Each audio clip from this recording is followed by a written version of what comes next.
need not, let me repeat, you need not mock me further. Es todo. Fini. Done. You need not mock me further. All right. It's 6 p.m. It's March 12th. It's 2021. My name is Ken Goldberg. This is my podcast. Should there be any confusion, this I can assure you, it is not, I repeat, not your podcast, but in another sense, it's our podcast. You dig? Hi, Chris, Becky, Lisa, Rachel, Kathy. Hi, everybody. I'm talking to the camera. Y'all snuck up on me. So let me back to my little diatribe. This is my 6 p.m. live podcast featuring me, Ken Goldberg, and Velvet, the black cat. All right. But then I was clarifying, when I say it's my podcast, what I'm communicating is this is a podcast that I trigger, right? I set up. But in the broader sense, it's our podcast, because if you don't show up, there's really no point to a podcast. I mean, that's in all seriousness. You don't show up, there is no podcast. I mean, I guess there technically could be a podcast. In other words, I could actually hit the go live button and sit here and talk to nobody, but I think that would be a drag. So what makes this fun and makes it something I'm willing to claim ownership of is the fact that you show up and you watch, you participate, you digest some of what gets said, and hopefully it's a better day. We will show up till we die. Thank you, Debbie. And hi, Debbie from Florida. Lisa says, hi, Velvet. Velvet's chilling like a villain now, right? There's one or two out in the yard. I have to in the yard. The yard is right outside my right hand here. This is the door to the yard. So they're allowed to go in the yard. I'm sitting here in case something predatory gets in there in our yard. I can respond quickly because these cats are they're no competition for a bobcat or a coyote. So the other two cats will not be participating this evening. All right. Hi, Radine. Welcome. So I've got some stuff to talk about, and it's simple stuff. By the way, let me talk a little bit about my selections tonight. While Chris was kind enough to send me a Friday song, upon review, it wasn't the mood for me today. And that's probably not when he first sent it at like, I don't know, 7 a.m. this morning or 7 p.m. last night. I don't remember. It was kind of cool. But what happened was I sat down and I was going through Facebook, and this conga thing I subscribed to came up with some good stuff. And I really enjoy listening to congas. I really appreciate them. And I play them. So what I did was I started listening to it and posting some, and then I'm like, you know what? There's some good conga that's not here. There's some good percussion. Let me bring some good samples to you. So what I did, just so you know, and then you can move on, okay? The first thing I posted was a solo on a Curtis Mayfield album. Now, here's something beautiful. Curtis Mayfield was a Southsider from Chicago and a fabulous writer and producer and performer. And he made an album. He made a number of albums, but Master Henry Gibson played on the Superfly album. Master Henry Gibson's just terrific. Is on a number of albums that I enjoy. So Master Henry Gibson's the first one, and that's a Facebook one. And then there's a gentleman by the name of Candido, South American. And Candido, wow, I just couldn't even find anything for him playing when he was young. I found something where he was playing in his 90s. But anyways, I play a little bit more like Candido than I would maybe some other artist. He tends to play in a kind of a way that I was taught to play. And so he plays with the Billy Taylor Trio, and I put that in there. I think you're going to dig it, man. Okay. And then there's body percussion. So let me tell you what my objective was. Maybe I could bring to you, but I can't do it in one night. A variety of percussion, congas. You could do bongos. You could do djembes. You can do a trap set. That's just a regular drum set. And you can do body percussion. You can do tap dance. So this body percussion is a group that I think you're going to enjoy. And I think they did it to the song Havana, which is a very cool salsa style jam. And then, you know, a trap set. I said a trap set. Buddy Rich and Gene Krupa with Sammy Davis. Well, here's the beauty of that one. In the beginning, Buddy Rich and Gene Krupa are playing the drum sets, and Sammy Davis does some tap, which is percussion. Well, as the show progresses after the first song, Sammy Davis just kind of sits back and lets the two of them go at it. Buddy Rich was extraordinary. I mean, it just things he did, they were so fast, so rhythmic that everybody pretty much stood in awe of them. Although Gene Krupa and Max Roach, two of the great drummers, were up there in that kind of lofty plane with him. So I hope you'll listen to them, and I hope you'll enjoy them. Okay? All right. So that was my thought on that one. And then, oh my, I must have closed out another one I wanted to play for you that I thought I could get away with. I thought perhaps, let me see, maybe I can find it. Yes. So, you know, I'm always in trouble with YouTube and with Facebook because I'm violating copyright. It's just, I am, right? And you know what? Maybe I don't know what song I posted, the body percussion, right? But what I'm going to do, among other things, your knowledge of music is impressive. Well, it's not really, but that's cool. Thank you. So I'm sorry for you on YouTube. Here, let me do this. On YouTube, let me post the same jam. This is another body percussion group, different than the one I posted above, right?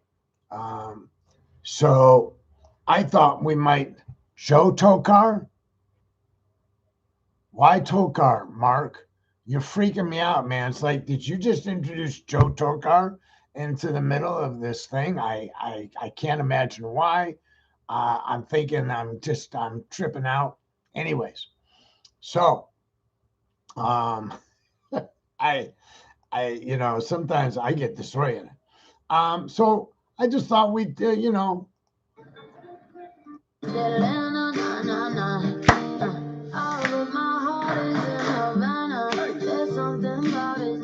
don't have to listen to it right now. You don't have to. But it's very physical performance.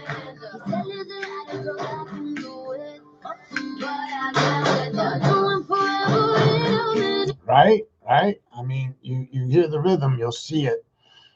John Tokar. I don't know John Tokar. I know Joe Tokar. Was John Tokar related to Joe Tokar? Sorry, fellas. We're having a little side conference, a little sidebar with the judge. Anyways, that's percussion. And I I hope you'll enjoy it. I certainly enjoy. In fact, if you go to my YouTube channel, for the first time I posted a conga and a djembe solos. I mean, solo, I did them. There's nobody here for me to play with. I tried playing along with some music that I enjoy, that I, but what happens is when you try to do it here, it automatically quiets down the music, and so it balances the conga with the music. But when you're playing the conga, you don't want to be as loud as the music. You want to play down below the music. You want it to augment. You don't want it to dominate. And so I didn't do that. Thank you, Debbie. I hope you enjoyed it. But I've got some important stuff to talk to besides promoting my YouTube and my 2 drum jams. By the way, my 2 drum things, they're kind of the beginning. I've been playing congas off and on since I was 16. I stopped playing sometimes for 10 years at a time, and there's a reason for that. That's a djembe, Debbie. Debbie just asked, what is the drum called that you were doing in your lap? That's the djembe. I have 2 djembes. So this is one, and then I have a bigger one. I posted these 2 videos, but really what I was doing was stimulating myself to get better.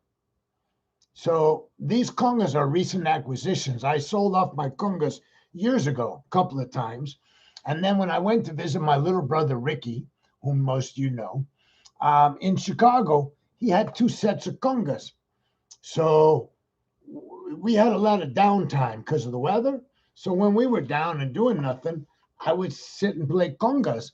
And then when I left, I traded him for the congas. So it worked out. We brought him back in the van, and I'm pleased. So they were sitting in the living room, which I never use. I told you I have a TV in the living room. I don't use it. I have a couch in the living room. I don't use it. I don't use anything in the living room. So I brought the congas into my bedroom. This is my bedroom, so that I would play them. And it works, but I don't play them enough. But this new Facebook group, Conga Solos, has really inspired me to start practicing again. And I hope to make more recordings. Okay, enough about music. Politics. Time to discuss politics. Get hot. All right, it's time to discuss politics. I had the door open. You remember I did this, and it got cold. I closed the door, and it got warm. All right. So today, I got in the mail. Can I do this in a way? Yes. Let me redo this so you can see the tricky motherfuckers that call themselves Republicans. Now, if you're Republican, I'm not accusing you of being tricky. I'm accusing the people that sent me this. Okay? So you go out to the mailbox and you see this. First off, do not destroy official document. Okay? Bulk mail. Then you come over here, Congressional District, Texas number 32, document tracking, please respond by, deliver exclusively to Ken Goldberg. Okay? I knew it was a scam. I opened it up. You'll enjoy this in a sense. Mr. Goldberg, your participation is urgently needed as a key facet of our overall strategy to ensure our Republican candidates are elected in the upcoming elections. The Republican Party is conducting a critically important canvass of key members and supporters. So, here's the letter. This is the part I wanted you to hear. Dear Mr. Goldberg again, twice. Stopping Joe Biden, Kamala Harris, and the radical Democrats from forcing Their big government socialist agenda on our nation is going to take a massive effort all across America. That is why the chairwoman of the Republican National Committee, or as the chairwoman, I have authorized a canvass to be immediately conducted of every congressional district in the country. That's an undertaking, folks. Your registered canvass is one of the select few being mailed in the 32nd Congressional District of Texas. Debbie, no kidding. Mr. Goldberg, that's 3 times they call him Mr. Goldberg. Because of your high level of political involvement and your support over the last 4 years of our Republican agenda, your personal input on the questions presented in your canvass document is imperative to our nation's future, not to the Republicans, not to the congressional representative of the 32nd, to the nation. I am being called to help save the nation from those radical Democrats. All right. So it goes on. You don't need to hear the whole thing. It goes on, pages and pages, right? Well, now there are some excerpts. Oh, by the way, they would like me to include a generous contribution. With our nation so politically divided, can't deny that, and the Democrats and mainstream media constantly spreading lies and propaganda. That's an interesting thing, Kathy. As we witnessed during the November election and the entire 4 years of President Trump's presidency. Okay?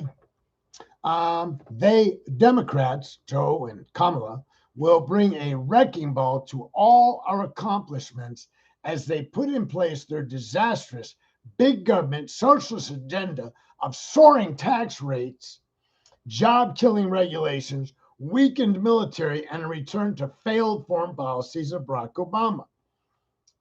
The Democrats, cheered on by their billionaire allies. Okay, so here's the thing.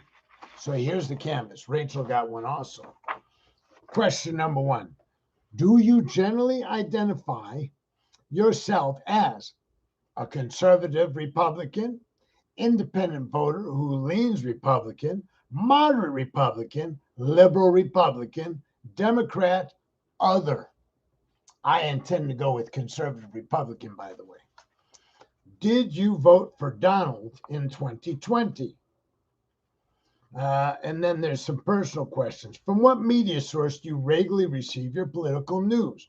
You can mark more than one. It's the usual, along with OAN, One American Network, and some other crap. Anyways, I'll put Fox News. Do you think our nation is going in the right direction or wrong direction? You get to pick. Do you think the Democrats put their political interests ahead of the good of our country? It's pretty cool stuff, man. I'm kind of eager to get down to this. Here, I'm skipping to number 10. Please mark in order of importance with one being the most important, which 5 issues you feel must be priorities stressed by the Republicans. Stop Biden and Democrats from raising taxes. Push for continued reduction of government regulation. You know what's interesting about all this crap? None of it, and almost none of it, affects the average Republican voter. The only ones who are really influenced or affected by some of Biden's policies or Democrat policies are rich people, taxing, regulating. They're the ones that typically would have to subsidize, pay some of the price. The average Republican blue-collar voter is not affected by one fucking thing. Negative thing, anything. And no one negative thing happens to them as a result of any Democrat policies. The increase in the deficit under Trump was huge. That may affect them going down the road, but not today. And the same can be said about the stimulus bill. The stimulus bill, like the other stimulus bill, like everything that Trump did, tax cutting, will increase the deficit significantly. But that's the difference is the Trump legislation that was pushed by the Republicans primarily went to large businesses, overwhelmingly billions of dollars. Okay. The new stimulus package does have some pork in it, by the way, some Democratic pork. Probably could have left it out, but I get why they did it. I wouldn't have done it. But, anyways, really the bulk of it is economic stimulus. That is, the checks which come out to us will of necessity go back into the economy. When you give a billionaire a tax cut, he doesn't spend more at your local store. He buys more stock. He buys more companies. He buys back stock from the public in his company or their company, the corporation. Most of that money has no freaking effect on your economy. This stimulus package if you got $1,400 to $2,000, you know damn well you got to spend it. You haven't been making any money. Of course you're going to spend it. Now, you can try to put it in the bank, and here's my bet. My bet is you're going to spend it eventually, very soon, because otherwise you had a lot of money. You have 2 weeks to fill this out and send 60% of your annual income, or they will be at your door. And that's frightening. Republicans at my door, Ray Dean, could get me to fill this thing out and send them some money if that will keep them from coming to my door. So the whole thing is pretty much a scam. I mean, when I say a scam, this is when they send you something, says official document, and then sending it back, it goes to the Republican National Committee, okay, and process immediately. Congressional district document enclosed. Actually, this is not a congressional district document. There's nothing official about this document. This has nothing to do with my congressional district. This is a simple survey being put out by the Republican Party. Ain't got nothing to do with nothing except them trying to get information and get some donations.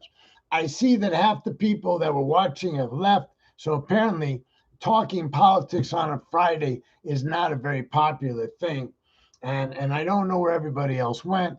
I missed them. I liked knowing they were there, even though I don't know who they were. I liked that they were. All right.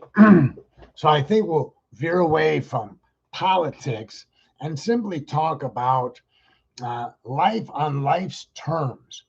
Here's the thing, and that just rolled off my lips. I didn't have that as a discussion, but I think it's a good one. I have been practicing for some years, living life on life's terms. It sounds kind of weird. It's an AA thing, but it's very practical to everybody who's breathing. Is that I always thought that as life unfolded, sometimes knocking at my door, sometimes kicking my door in, or sometimes me kicking the door of life in. Whatever transactions were taking place in my lifetime, I thought I was living life on life's terms. In fact, I didn't even question I didn't even question any of that. I didn't worry about spiritual wellness. I worried about my emotional frame of mind when it was bad, and I worried about my happiness when it wasn't there. But I didn't really worry about life on life's terms because I kept showing up, and whatever came up, I dealt with it. In fact, one of my strongest points is crisis intervention. Give me a crisis. I am so down. When you work with street gangs or street kids, you can find a crisis every week, sometimes every day. You work as a lawyer, I promise you, if you're doing criminal defense work, you'll find plenty of crises.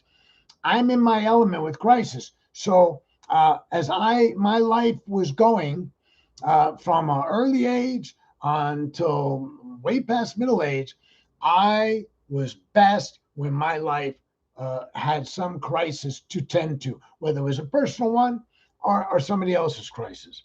When I got clean, and I was reminded the second time I got clean that I probably should be living life on life's terms, I took a step back. I took a step back and I looked through the this. I took off the rose-colored glasses that I'd been wearing. I think the tint, and I saw things a little more clearly. And I understood that I rarely was living life on life's terms. I was trying desperately to live life on Ken's terms, and as a result, life sucked. Radine, of all of you who are living and breathing right now, Radine was right there as I lost my fortune. Radine Corsi, who's with us or was with us, she may have been one of the people disappeared. Anyways, Radine and Gary were right there. I mean, I'm busy losing a fortune, and Gary and Radine were minutes away. Sometimes they weren't even minutes away, right? They were involved in the business. They were involved with me personally. And I was going down the tubes. And Gary used to like to say, I told you don't do it. I told you don't buy these tuxedos and stuff. Now, I'm not going to dispute whether he did or he didn't.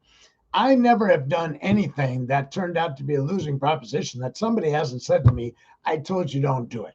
Whether it's my mother, father, my sister, my brother, Gary or Carrie or any number of other people, I apparently suck at taking advice.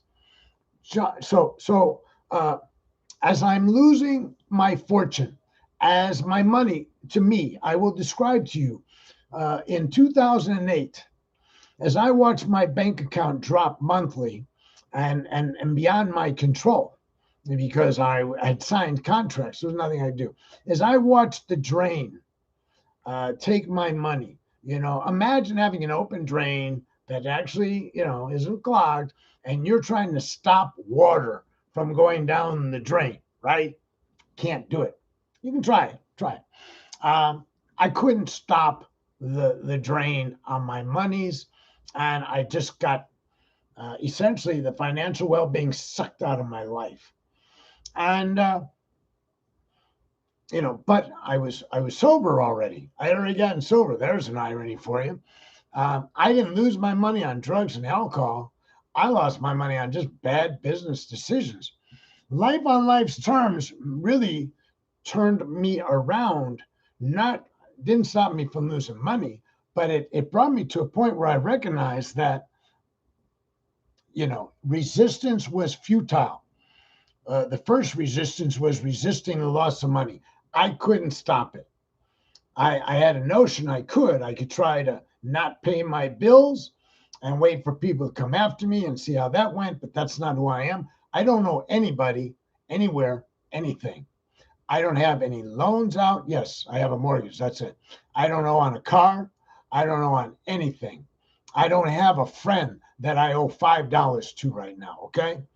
So I could have tried some kind of tactic, but my moral compass says you signed a contract, you made an obligation, you need to follow through. And so I was paying my bills, even though that meant that there was this seismic shift in my financial well-being. Boom, boom. Each month it went down. And to resist it was futile, and to resist it was suffering. To resist life as it was presented to me and try to create an alternate universe, so to speak, was frustrating. It was not helpful, and it was leading to a great deal of pain, psychic, emotional pain. And so, as I started practicing this life on life's terms, I've talked about this before. Acceptance doesn't necessarily mean approval, it merely means acceptance. And, I have a lot of friends. I won't kid you. I was walking with Cynthia today. We had our Tuesday walk. And she said, in December, you were getting real dark, mentally. And I'm, it's March already. I'm trying to remember. And I'm like, oh, yeah, yeah. No, I know what you're talking about. It was dark. There were dark clouds and still in December, even though Trump had lost the election. I didn't believe he was ever going to leave office. The pandemic, I didn't know if the pandemic was ever going to be broken. I didn't know what would happen. I just, as far as I was concerned, let me die. I'm not going to kill myself, but if death comes, it's fine. Well, we all know I'm out of that. I'm more manic now. But as a result, I said to her, yeah, I feel better. I said, I have a lot of friends. And she said, I'm glad you know that. I said, oh, of course I know that. I said, but most of them aren't here. I have friends all over the country. My closest friend lives in San Francisco area. I have friends in Tucson. I have friends in Chicago. I have friends in Texas. I have friends in Florida.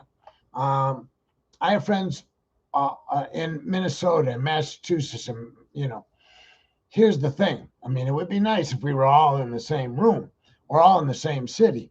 But I know I have these friends, and I know that I know I am liked and loved. Okay. And I know that when life and I see life visiting you, I see Debbie's nephew, I believe I've got that right, nephew had surgery today. Great peril, okay? Radine lost Gary. Kathy lost her husband. Rose lost her husband. Um, everybody has suffered life on life's terms, and you're all negotiating it, navigating it, making it through. And for me, there's no difference. I have to take what comes. I can't create the universe. I can react to the universe in a way that's wholesome and healthy. And that means looking at life on life's terms instead of Ken's terms. I was so much about manipulating the world around me in an effort to make it what I wanted it to be. And, it was just suffering. Radine says, you did not let it destroy you. You searched mostly on the mountains and found Ajahn Sarayut. Actually, small, little footnote, Radine and Kathy and anybody else. So, Radine is referencing the monk that I started practicing with in Tucson back 13 years ago, 12, 13 years ago. Here's the thing. Gary, Radine's husband, went with me to my very first meet to meditate with this Buddhist monk from Thailand. We went together. And when it was over, Gary said, wow, that was great. That's the most relaxed I've ever been, and would never go back with me. I could never understand why it was such a good thing, but he never went back. But that's neither here nor there. But he was with me the first day I met Ajahn, and it wasn't for 6 more months of going once a month to practice meditation with this monk that I actually reached out to the monk and said, I need to deepen my practice. And he said, you have to come out to the temple. The temple was over the mountains, out into the desert. But he and I started hiking together and meditating together. And yes, that has had a profound influence in my life because the more meditation I've done, the greater my insight has been into how whacked this thing I call my mind is, and how much it has laid the groundwork for my self-destruction. It was my belief, this firm belief that I always operated in my best interest mentally, that led me astray and has led me into bad business decisions, bad social decisions, relationship decisions, substance abuse decisions. I cannot be the captain of my ship, maybe first mate. Now, I don't have God. A lot of people say, well, God is my pilot, I'm the co-pilot, or God is my co-pilot, or whatever. That's not what I'm saying. But I am recognizing that there are forces greater than Ken, which must be observed and must, in some cases, be obeyed.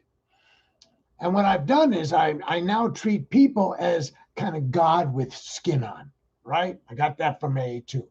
So when I talk to you or when I'm podcasting, and Kathy says, you have been sounding better lately, and that makes us feel better. See, I can read that, and realize that by that's more useful to me. Kathy's input about my effect on her is really more useful in this Friday, than probably anything I thought of, like let's play congas or let's play the djembe, in terms of real utility, in terms of real productivity, in terms of really a sense of wellness. It's more important for me to understand my actions and their effect on people, and not just to um, uh, not just to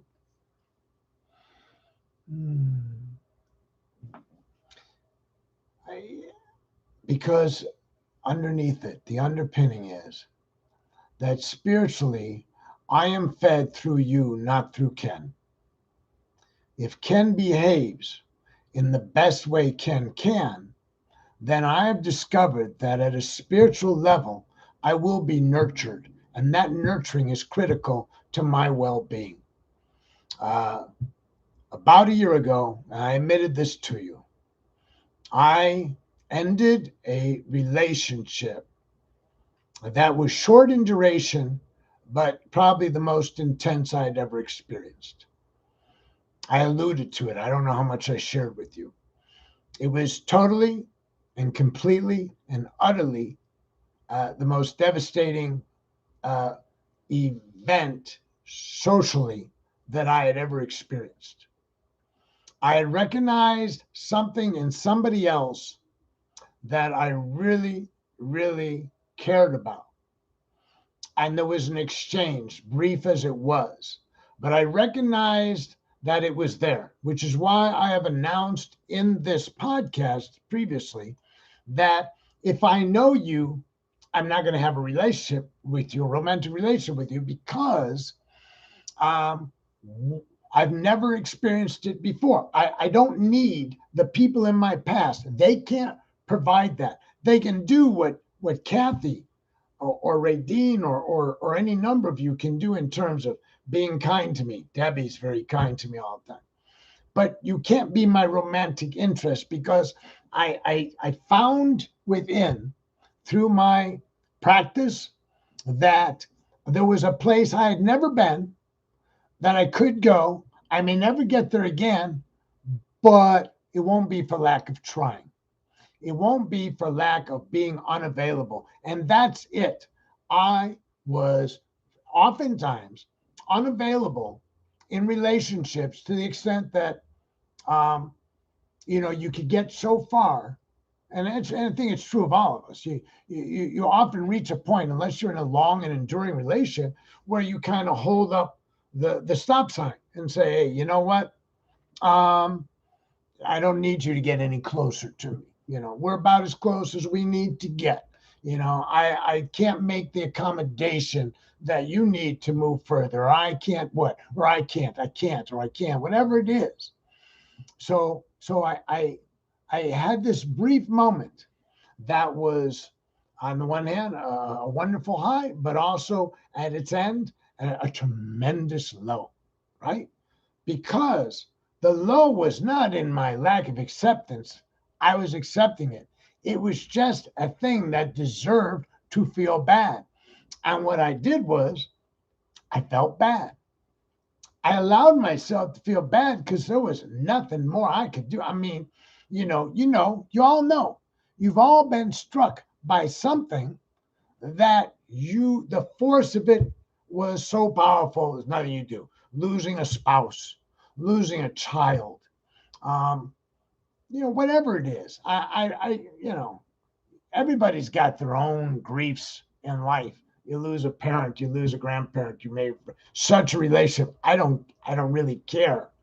I'm telling you that I recognized within me that um, You know, I had only ever been, I'd only ever traveled to 47th Street. I'd never been to 46th Street. Those of you on the south side of Chicago, you know what I'm saying, right?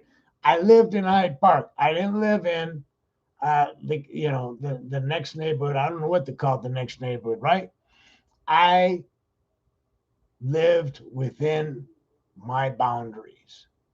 And my boundaries over time, over a lifetime, have been shattered repeatedly to one degree or another. And sometimes the shattering is an expose of my inner self to me, and I grow from it. And sometimes what happened was the shattering shocked me into more of a shell. So I didn't grow from it, I shrunk from it. And I, those moments, the way I treated them, made me less accessible. Whereas when I'm spiritually tuned if I'm shattered and I grow through it, I tend to become more accessible emotionally, psychologically, spiritually. These are the key elements to a good life for me. I've been looking at what Kathy said. Even though Gary did not meditate, I'm glad he had the relationship he had with the temple. I am too. In fact, I was surprised that he asked that the memorial be at the temple. I was so grateful that he was, because it would have been something I would have wanted for him. So I was very pleased. Ray Dean knows more about that than I do. So, anyways, I'm going to wrap up. I'm just saying, I don't know what I'm saying, that life on life's terms is something we probably should all write on our hand or smash into our forehead, so when we're standing in front of the mirror, we see it. Um, this thing that we call acceptance, this thing called life that needs to be lived, that we can shrink all we want from the difficulties, but shrinking from the difficulties may guard us, but that guarding is probably not healthy. Does that make sense? I got to think through, because sometimes I just say shit and I'm not even sure it makes sense. Yeah, yeah.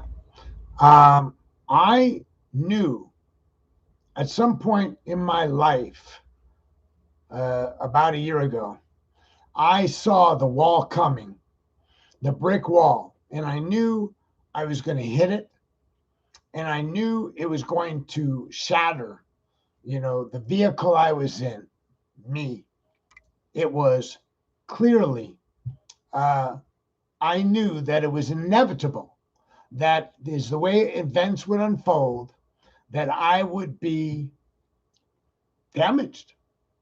I think that's the best way to put it. And I resolved, and knowing this was coming, that somehow when it happened, I would not let it make me small. I didn't anticipate making me big, and it didn't make me big. I'm just saying I didn't want to let pain become this bubble, or be or have as a result of the pain, go back into some sort of bubble. Um, so I came out of that.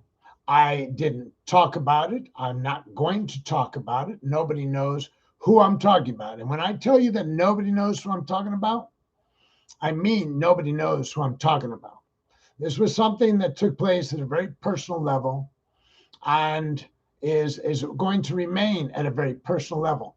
But the effect is important to share it, so that I can explain, or I can participate with you in how our lives have unfolded, and what does that mean. Some people are just living it a day at a time. That's okay. They're not doing a lot. Some people feel guilty every day, right? They feel like somebody like me, I feel like I got exercise every day. I used to feel like I had to make an impression on the world every day. I had to be, do something to make Martin Luther King proud of me, right? Okay, I'm past that point. For Gary, the idea of giving power to a higher source made him feel weak, but he knew the power of the people of the temple as one. So Gary was such a paradox. His whole everything that ever came from Gary was a paradox. And some days I just was befuddled. Some days I thought he was denouncing Christianity. The next day he wasn't. I thought he was a proponent of the Vikings, and then I found out he wasn't.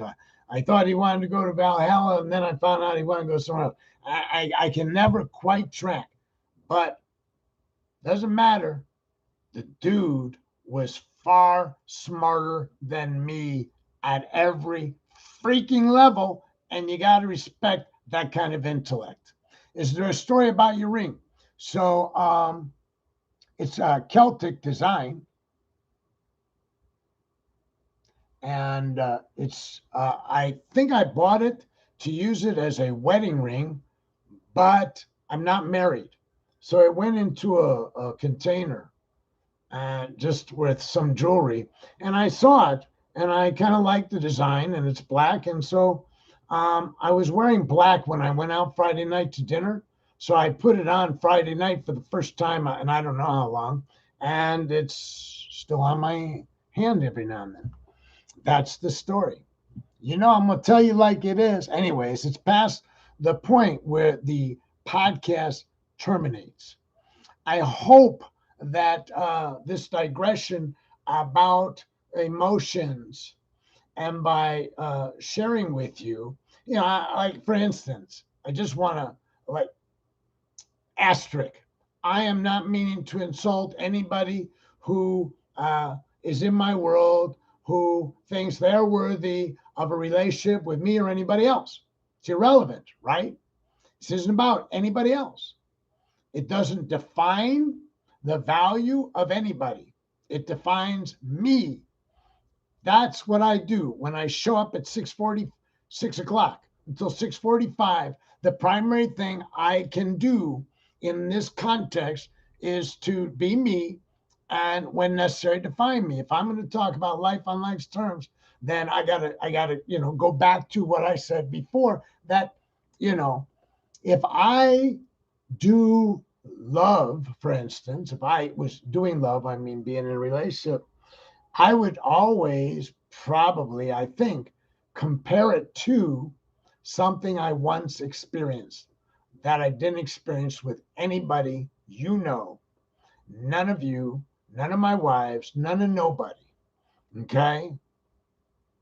So it's a commentary about me, not you, not about the value of our friendship or value of past relationships or value of future relationships. It's just Ken today. All right. I'm done pontificating, because I think the more I talked, the deeper I dug my own hole, right? It doesn't matter. I dig a hole, blocks the wind. All right. Let's close with some metta.